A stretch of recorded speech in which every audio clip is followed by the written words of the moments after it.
નમસ્કાર, આપનું ગુજરાતમાં આપનું સ્વાગત છે। અમદાવાદમાં ખાખી પર ફરી લાગ્યો દાગ, દારૂની હેરાફેરીમાં પોલીસ કોન્સ્ટેબલ ઝબ્બે। અમદાવાદ શહેરમાં પોલીસ તંત્રની છબીને રોળવતી વધુ એક શરમજનક ઘટના સામે આવી છે। શહેરના વસ્ત્રાપુર વિસ્તારમાં આવેલા જીવનદીપ સર્કલ નજીકથી પોલીસે એક બિનવારસી કાર જપ્ત કરી હતી। આશંકાસ્પદ કારની તલાશી લેતા તેમાંથી વિદેશી દારૂની 313 બોટલ અને 102 બિયરના ટીન મળી આવ્યા હતા।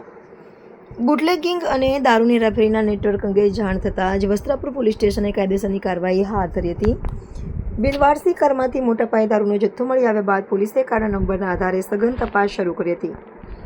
તપાસના અંતે માલુમ પડ્યું હતું કે આ કાર અમદાવાદ પોલીસમાં ફરજ બજાવતા કોન્સ્ટેબલ અશોક ચૌધરીના નામે નોંધાયેલી છે। રક્ષક જ ભક્ષક બનીને દારૂનો કાળો કારોબાર ચલાવતો હોવાનું બહાર આવતા જ પોલીસ બેડામાં ભારે ખળભળાટ મચી ગયો હતો।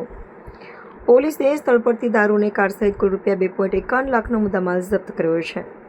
આ સમગ્ર કેસમાં પોલીસે ચિરાગ ચૌધરી નામના શખ્સની અટકાયત કરી કડક પૂછપરછ હાથ ધરી હતી।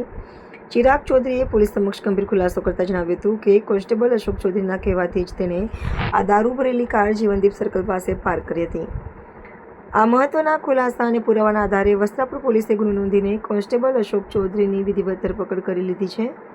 ખાખીના ઓટલા હેઠળ ચાલતા ગેરકાયદેસર કારોબારે શહેર પોલીસની કામગીરી સામે મોટા પ્રશ્નો ઊભા કર્યા છે। તારીખ 5/7/2026ના રોજ પોલીસ પેટ્રોલિંગમાં હતી દરમિયાન સનશાઇન એપાર્ટમેન્ટ જીવનદીપ રો હાઉસની સામે i10 ગાડી બિનવારસી હાલતમાં પાર્કિંગમાં હતી અને પોલીસને શંકા જતા તપાસ કરતા તેમાં 1 લાખ જેટલો 313 બોટલ 10 પેટી જેવી અને ટીન હતા।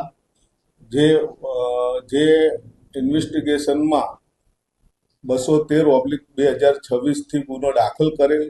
તેમાં તપાસ દરમિયાન ચિરાગ વિરજીભાઈ ચૌધરીને જે તે વખતે અટક કરેલ 8/7/2026ના રોજ, જેમાં નામ ખુલવા પામેલ કે આ જે દારૂ લાવ્યા છે તે હાલમાં પોલીસ કર્મચારી અશોકભાઈ જોઈતાભાઈ પટેલ લાવ્યા છે, જેઓને હાલમાં એરેસ્ટ કરવામાં આવેલ છે અને આજ રોજ પણ કોર્ટમાં રજૂ કરી અને રિમાન્ડની કાર્યવાહી કરવામાં આવનાર છે।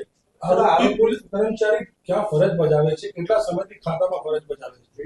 પોલીસ કર્મચારી હાલમાં કંટ્રોલ રૂમ ખાતે ફરજ બજાવે છે અને આ દારૂ મુદ્દામાલ તે રાજસ્થાનથી લાવ્યો હોવાનું હાલની તપાસ દરમિયાન ખુલેલ છે। હવે આ દારૂ કોને આપવાનો હતો, કઈ રીતે એનું જવાનું હતું એ આગળની તપાસનો વિષય છે, જે આગળ તપાસમાં આ બધી હકીકત ખુલશે। સાહેબ, ચિરાગ ચૌધરી અને અશોક ચૌધરીનો શું સંબંધ છે અને ગાડી કોના નામે હતી? ગાડી અશોકભાઈ ચૌધરીના નામે જ હતી, જે પોલીસ કર્મચારી છે અને બંને મિત્રો થાય છે। આ બંને મિત્રો છે।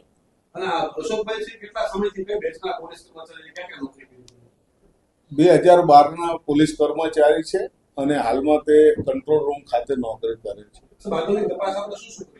હાલની આગળની તપાસમાં અમે એન્ડ ટુ ઇન્વેસ્ટિગેશનમાં જઈશું કે ક્યાંથી મુદ્દામાલ લાયેલો, કઈ જગ્યાએથી લાયેલો, કોને આપવાનો હતો, એનો પાછળનો હેતુ શું છે, એનો જે પ્રોહિબિશનનો એન્ડ પોઈન્ટ છે ઇન્વેસ્ટિગેશનનો, ત્યાં સુધી પહોંચવાના પૂરા પ્રયત્ન હશે। આજે ગાડી ક્યાં પડી હતી, ત્યાં મૂકવાનું કારણ શું અને આપણને 5 તારીખે મળી તો ક્યારે મૂકવામાં આવી હતી? કેમ મૂકવામાં? આમ જોવા જઈએ તો ગાડી જે મૂકેલી એ કોઈને શંકા ના જાય તે રીતે મૂકેલી, એકદમ જે એપાર્ટમેન્ટ છે એની બહાર। પરંતુ અમારા સજાગ પોલીસ PCR વાર્ડના જે જમાદાર છે એમને બ્લેક કાચ હોવાથી શંકા જતા અને ડોકાચું કરીને જોતા તેમાંથી આ મુદ્દામાલ મળી આવ્યો। ચિરાગ છે એનો શું રોલ છે? ચિરાગનો રોલ એ જે મુદ્દામાલ છે એ એના કહેવાથી લાવેલ છે એવો રોલ છે। એટલે લેવા ચિરાગ જી, मुद्दामाल लेवा चिराग। तो व्हाट्सएप, ट्विटर, फेसबुक, इंस्टा जहाँ भी आपका अकाउंट है, इसे शेयर बटन के द्वारा वहाँ पर शेयर करें।